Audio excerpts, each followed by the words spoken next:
ગાંઠિયામાં કઈ ચીજ ના ઘટે ભાઈ, કઈ ચીજ ના ઘટે. સાઈ રામ ના ગાંઠિયા એટલે એમ માનો ને કે પોણી કલાક છે વેઇટિંગમાં બેઠા છે. સાઈનાથમાં જ આવવાનું, બીજી ક્યાંય નહીં. અહીંયા સિવાય નહીં. અમે 35-40 કિલોમીટર ફોલો કરીને આવી નવાગઢ. ડેઈલી એટલે લાઈનમાં ડેઈલી કસ્ટમર હે અમે ડેઈલી. સ્વાદમાં તો આપણે જોયું અહીંયા ભાઈ વાર બહુ લાગે, વેઇટિંગ આવે થોડો. કસ્ટમરની લાઈન જ એવડી છે. હા હે કાંઈ નો ઘટે ભાઈ.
ગાંઠિયા તો સાઈનાથમાં ખાવા આવો, અવશ્ય એકવાર આવો. ગાંઠિયા બહુ સરસ બનાવે છે, બહુ સરસ ટેસ્ટ આવે છે. હા, અમે વારી ખાલી સાઈનાથમાં જ ગાંઠિયા ખાવા. પણ સાઈનાથ જેવા ગાંઠિયા નથી મળતા, નથી.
છે પણ આજે આપણે એક એવી જગ્યાએ પહોંચી ગયા છીએ, કાલાવડના ધોરાજી રોડ ઉપર, એટલે કે સાઈનાથ ગાંઠિયામાં.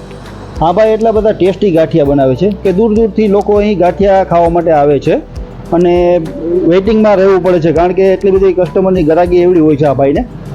તો ક્યારેય પણ તમે ગાંઠિયા ખાવા માટે ન આવ્યા હોય તો એકવાર જરૂરથી આ સાઈનાથ ગાંઠિયામાં પધારજો. તો ચાલો આપણે આ ભાઈને મળીએ કે વડીલ, તમે ગાંઠિયા કસ્ટમરને ખવડાવો છો, ખૂબ જ ટેસ્ટી, એમ કહે કે સ્વાદમાં શ્રેષ્ઠ એવા ગાંઠિયા તમે ખવડાવો છો. શું તમે એવું બધું તેલ વાપરો છો, લોટ વાપરો છો, તો કસ્ટમરને કે આટલી બધી મજા આવે છે ગાંઠિયામાં? રોસ્કા લોટ વાપરી, શુદ્ધ તેલ વાપરી, પછી આપણે સંભારો મરચા ડુંગળી ચટણી બધી વસ્તુ એટલે રાખી એમ ફર્સ્ટ ક્લાસ મજા આવે બીજી વાર આપણી આવે. બીજું શું શું તમે આપો છો? આપણે ચીપ્સ બનાવી ગાંઠિયા બનાવી જલેબી દહીં છાશ. બરાબર. પછી આપણે સવારે 7 વાગે ખોલી 7 થી 2 પછી 6 થી 12.